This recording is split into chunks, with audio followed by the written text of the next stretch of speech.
ಅಮೆರಿಕದ ಮಾಜಿ ಅಧ್ಯಕ್ಷ ಡೊನಾಲ್ಡ್ ಟ್ರಂಪ್ ಹತ್ಯೆಗೆ ಪ್ರಯತ್ನ ನಡೆದಿದೆ. ಅಧ್ಯಕ್ಷೀಯ ಚುನಾವಣಾ ರ್ಯಾಲಿಯ ಸಂದರ್ಭದಲ್ಲಿ ಅವರ ಮೇಲೆ ಗುಂಡಿನ ದಾಳಿಯನ್ನ ನಡೆಸಲಾಗಿತ್ತು. ಅಮೆರಿಕ ಮಾಜಿ ಅಧ್ಯಕ್ಷ ಡೊನಾಲ್ಡ್ ಟ್ರಂಪ್ ಹತ್ಯೆಗೆ ಇಲ್ಲಿ ವಿಫಲ ಯತ್ನ ಆಗಿದೆ. ಪ್ರಯತ್ನವನ್ನ ಮಾಡಲಾಗಿತ್ತು.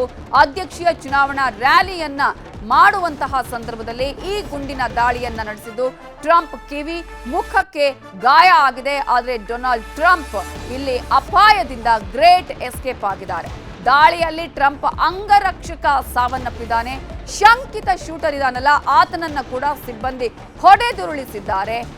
ಪೆನ್ಸಿಲ್ವೇನಿಯಾದಲ್ಲಿ ರ್ಯಾಲಿಯ ವೇಳೆ ಈ ಒಂದು ಘಟನೆ ನಡೆದಿದೆ. ಕಿವಿ ಹಾಗೂ ಮುಖದಲ್ಲಿ ರಕ್ತ ಸುರಿದಿದ್ದು ತಕ್ಷಣವೇ ಭದ್ರತಾ ಸಿಬ್ಬಂದಿ ರಕ್ಷಣೆ ಮಾಡಿದ್ದಾರೆ. ಈ ಘಟನೆ ಅಮೆರಿಕದ ರಾಜಕೀಯ ನಾಯಕರನ್ನ ಕೂಡ ದಿಗ್ಭ್ರಾಂತಗೊಳಿಸಿದೆ. ನವೆಂಬರ್ ಅಲ್ಲಿ ಅಮೆರಿಕ ಅಧ್ಯಕ್ಷೀಯ ಚುನಾವಣೆ ನಡೆಯಲಿದೆ. ಈ ಹಿನ್ನೆಲೆಯಲ್ಲಿ ಅಮೆರಿಕ ಅಧ್ಯಕ್ಷೀಯ ಚುನಾವಣೆಯ ಪ್ರಚಾರ ಬಿರುಸು ಪಡೆದುಕೊಂಡಂತಹ ಸಂದರ್ಭದಲ್ಲಿ ಮಾಜಿ ಅಧ್ಯಕ್ಷ ಡೊನಾಲ್ಡ್ ಟ್ರಂಪ್ ಮೇಲೆ ದಾಳಿಯನ್ನ ಮಾಡಲಾಗಿದ್ದು ಈಗಾಗಲೇ ಒಂದು ಚುನಾವಣಾ ಪ್ರಚಾರ ಬಹಳ ಬಿರುಸಿನಿಂದ ಸಾಗ್ತಾ ಇದೆ. ಮಾಜಿ ಅಧ್ಯಕ್ಷ ಡೊನಾಲ್ಡ್ ಟ್ರಂಪ್ ಹಾಗೆಯೇ ಹಾಲಿ ಅಧ್ಯಕ್ಷ ಜೋ ಬೈಡನ್ ನಡುವೆ ತೀವ್ರ ಪೈಪೋಟಿಯೂ ಇದೆ. ಇಂತಹ ಸಂದರ್ಭದಲ್ಲಿ ಆಗಿರುವಂತಹ ಟ್ರಂಪ್ ಮೇಲಿನ ಗುಂಡಿನ ದಾಳಿ ಅಮೆರಿಕ ದೇಶವನ್ನ ಬೆಚ್ಚಿ ಬೀಳಿಸಿದೆ. ಈಗಾಗಲೇ ಜೋ ಬೈಡನ್ ಆಗಿರ್ಬೋದು ಹಾಗೆಯೇ ಬರಾಕ್ ಒಬಾಮಾ ಆಗಿರ್ಬೋದು ಈ ಒಂದು ದಾಳಿಯನ್ನ ತೀವ್ರವಾಗಿ ಖಂಡಿಸಿದ್ದಾರೆ. ಇದು ಯಾವುದಕ್ಕೂ ಕೂಡ ಆಸ್ಪದ ಇಲ್ಲ, ಹಿಂಸೆಗೆ ಆಸ್ಪದ ಇಲ್ಲ ಅನ್ನುವಂತಹ ಸೂಚನೆಯನ್ನ ಕೂಡ ನೀಡಿದ್ದಾರೆ. See something that said, take a look at what happened.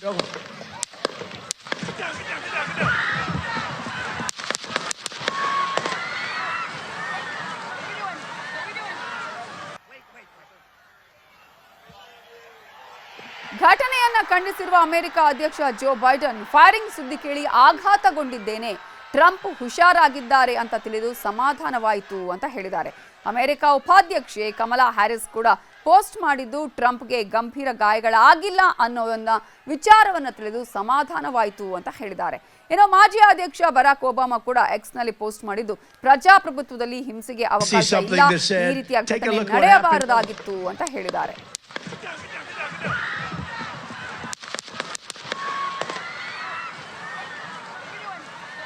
ಪ್ರಧಾನಿ ನರೇಂದ್ರ ಮೋದಿ ಕೂಡ ಈ ಘಟನೆಯನ್ನ ಖಂಡಿಸಿದ್ದಾರೆ. ನನ್ನ ಗೆಳೆಯ ಡೊನಾಲ್ಡ್ ಟ್ರಂಪ್ ಮೇಲೆ ನಡೆದ ದಾಳಿಯ ಸುದ್ದಿ ಕೇಳಿ ಆಘಾತಗೊಂಡಿದ್ದೇನೆ.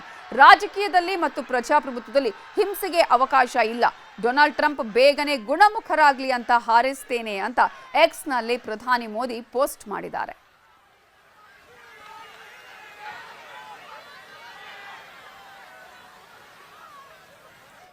ಇದರ ಬಗ್ಗೆ ಇನ್ನಷ್ಟು ಡೀಟೇಲ್ಸ್ ಕೊಡೋದಕ್ಕೆ ನಮ್ಮ ಡೆಪ್ಯೂಟಿ ನ್ಯೂಸ್ ಎಡಿಟರ್ ಆಗಿರುವಂತಹ ರಾಘವೇಂದ್ರ ಗುಡಿ ಈಗ ಫೋನ್ ಸಂಪರ್ಕದಲ್ಲಿ ಜಾಯ್ನ್ ಆಗಿದ್ದಾರೆ. ರಾಘವೇಂದ್ರ ಗುಡಿ, ಈಗಾಗಲೇ ಇಂತಹ ಒಂದು ಘಟನೆ ನಿರೀಕ್ಷೆ ಮಾಡಿರಲಿಲ್ಲ, ಈ ರೀತಿಯಾಗಿ ಆಗುತ್ತೆ ಅಮೆರಿಕದಲ್ಲಿ ಅಂತ ಹೇಳಿ. ಆ ಒಂದು ಸಂದರ್ಭ ಜೊತೆಗೆ ಈಗ ಯಾವ ರೀತಿಯಂತಹ ಖಂಡನೆಗಳು ವ್ಯಕ್ತವಾಗ್ತಾ ಇದೆ, ಪ್ರಮುಖವಾಗಿ ಅಧ್ಯಕ್ಷೀಯ ಚುನಾವಣೆ ಹತ್ತಿರ ಬರ್ತಾ ಇರುವಂತಹ ಸಂದರ್ಭದಲ್ಲೇ ಇಂತಹ ದಾಳಿ ಮತ್ತಷ್ಟು ಎಚ್ಚರಿಕೆಯನ್ನ ಕೊಡ್ತಾ ಇದೆ ಅಂತ. ನವಿತಾ, ರಕ್ತಸಿಕ್ತವಾಗಿರ್ತಕ್ಕಂಥ ಮುಖ, ಮೇಲೆತ್ತಿದ ಕೈ ಇವತ್ತು ಅಮೆರಿಕ ಚುನಾವಣೆಯ ಹೊಸ ಸಿಂಬಲ್ ಆಗಿ ಹೊರಹೊಮ್ಮಿರುವಂತದ್ದು. ಯಾಕಂದ್ರೆ ಇವತ್ತು ಪೆನಿಸಿಲಾದಲ್ಲಿ ಅವರು ಪ್ರಚಾರವನ್ನ ನಡೆಸ್ತಾ ಇರುವಂತಹ ಸಂದರ್ಭದಲ್ಲಿ ನಡೆದಂತ ಗುಂಡಿನ ದಾಳಿಯಲ್ಲಿ ಕೂದಲೆಳೆಯ ಅಂತರದಲ್ಲಿ ಪಾರಾಗಿರುವಂತದ್ದು ಡೊನಾಲ್ಡ್ ಟ್ರಂಪ್. ಯಾಕಂದ್ರೆ ಅವರ ಬಲಗಿವಿ ಸಂಪೂರ್ಣವಾಗಿ ಗಾಯ ಆಗಿದೆ, ಮುಖ ಎಲ್ಲ ಸಂಪೂರ್ಣ ರಕ್ತಸಿಕ್ತವಾಗಿತ್ತು. ಒಬ್ಬ ವ್ಯಕ್ತಿ ಸಾವನ್ನಪ್ಪಿದ್ದಾರೆ, ಒಬ್ಬ ವ್ಯಕ್ತಿ ಗಾಯಗೊಂಡಿರುವಂತದ್ದು.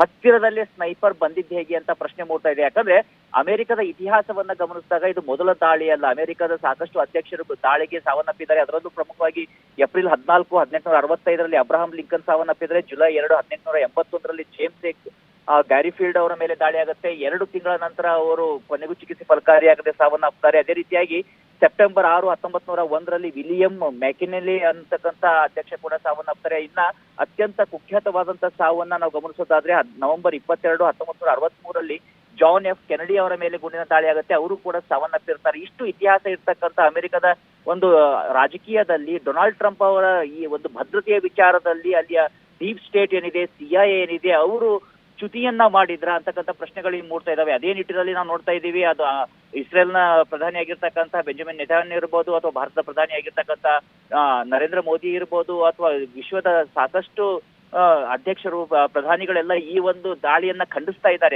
ಇದ್ರು ಕೂಡ ಸ್ವತಃ ಈಗ ಜೋ ಬೈಡೆನ್ ಕೂಡ ಖಂಡನೆಯನ್ನ ವ್ಯಕ್ತಪಡಿಸಿದ್ದಾರೆ. ವಿಶೇಷ ಅಂದ್ರೆ ಅಲ್ಲಿಯ CIA ಇದನ್ನ ಖಂಡನೆ ವ್ಯಕ್ತಪಡಿಸಿದೆ, ಅಲ್ಲಿಯ ರಾಷ್ಟ್ರೀಯ ಭದ್ರತಾ ಸಲಹೆಗಾರರು ಇದನ್ನ ಖಂಡನೆಯನ್ನ ವ್ಯಕ್ತಪಡಿಸ್ತಾ ಇದ್ದಾರೆ. ಆದ್ರೆ ಖಂಡನೆಯನ್ನ ವ್ಯಕ್ತಪಡಿಸ್ತಾ ಇದ್ರು ಕೂಡ ಈಗ ಮೂಡ್ತಾ ಇರುವಂತ ಪ್ರಮುಖ ಪ್ರಶ್ನೆ ಏನಂದ್ರೆ, ನಿಜಕ್ಕೂ ಕೂಡ ಡೊನಾಲ್ಡ್ ಟ್ರಂಪ್ ಅವರನ್ನ ಹತ್ಯೆ ಮಾಡಲು ಬಯಕೆಯನ್ನ ಹೊಂದಲಾಗಿತ್ತ? ಯಾಕಂದ್ರೆ ಇವತ್ತಿನ ಸಂದರ್ಭವನ್ನ ಗಮನಿಸ್ತಾ ಇದ್ರೆ ಕೇವಲ 1-2 ಸೆಂಟಿಮೀಟರ್ ಏನಾದ್ರೂ ಆ ಗುಂಡು ಈಚೆ ಬಂದಿದ್ರೆ ಸ್ಪಾಟ್ ಅಲ್ಲಿ ಇವತ್ತು ಅವರ ಸಾವು ಆಗ್ತಾ ಇತ್ತು, ಡೊನಾಲ್ಡ್ ಟ್ರಂಪ್ ಅವರ ಸಾವು ಆಗ್ತಾ ಇತ್ತು. ಹೀಗಾಗಿ ಸಹಜವಾಗಿ ಆಕ್ರೋಶಗಳ ಜೊತೆಯಲ್ಲಿ ಪ್ರಶ್ನೆಗಳು ಮೂಡ್ತಾ ಇದ್ದಾವೆ.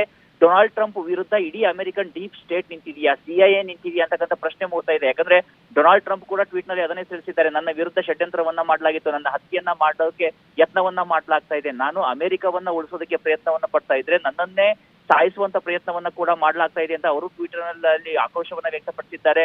ಇನ್ನು ಅವರ ಪುತ್ರಿ ಇವಾಂಕಾ ಟ್ರಂಪ್ ಕೂಡ ಈ ಬಗ್ಗೆ ಟ್ವೀಟ್ ಅನ್ನ ಮಾಡಿ ಅವರು ಕೂಡ ಆಕ್ರೋಶವನ್ನ ವ್ಯಕ್ತಪಡಿಸ್ತಾ ಇದ್ದಾರೆ. ಇವತ್ತು ವಿಶ್ವಾದ್ಯಂತ ಖಂಡನೆ ವ್ಯಕ್ತವಾಗ್ತಿದೆ. ಪ್ರಮುಖವಾಗಿ ಗಮನಿಸಬೇಕಾಗಿರೋದಂದ್ರೆ ಅಮೆರಿಕನ್ ಡೆಮಾಕ್ರಸಿ ನಿಜಕ್ಕೂ ಕೂಡ ತೊಂದರೆಯಲ್ಲಿದೆ. ಅಮೆರಿಕನ್ ಡೆಮಾಕ್ರಸಿ ಉಳಿಯುವಂತ ಲಕ್ಷಣಗಳು ಕಾಣುವಂತ ಯಾವುದೇ ಲಕ್ಷಣಗಳು ಕಂಡು ಬರ್ತಾ ಇಲ್ಲ. ಒಂದು ವೇಳೆ ಅಮೆರಿಕನ್ ಡೆಮಾಕ್ರಸಿ ಉಳಿಬೇಕಂದ್ರೆ ನಿಜಕ್ಕೂ ಈ ರೀತಿಯಾಗಿರ್ತಕ್ಕಂಥ ಹಿಂಸಾಚಾರವನ್ನ ತಡೆಗಟ್ಟಬೇಕು. ಇಡೀ ವಿಶ್ವಕ್ಕೆ ಭಾಷಣವನ್ನ ಮಾಡುವಂತ ಉಪದೇಶವನ್ನ ಕೊಡುವಂತ ಅಮೆರಿಕ ಇನ್ನಾದ್ರೂ ಸುಧಾರಿಸಬೇಕು ಅಂತಕ್ಕಂಥ ಒಂದು ಬಯಕೆಗಳು ಎಲ್ಲ ಕಡೆ ವ್ಯಕ್ತವಾಗ್ತಾ ಇದ್ದಾವೆ. ಆದ್ರೆ ಈ ಒಂದು ಹತ್ಯೆಯ ಯತ್ನ ಮಾತ್ರ ನಿಜಕ್ಕೂ ಖಂಡನೀಯವಾಗಿರುವಂತದ್ದು. ನವಿತಾ, ಥ್ಯಾಂಕ್ ಯು ರಾಘವೇಂದ್ರ ಗುಡಿ ಡೀಟೇಲ್ಸ್ಗೆ.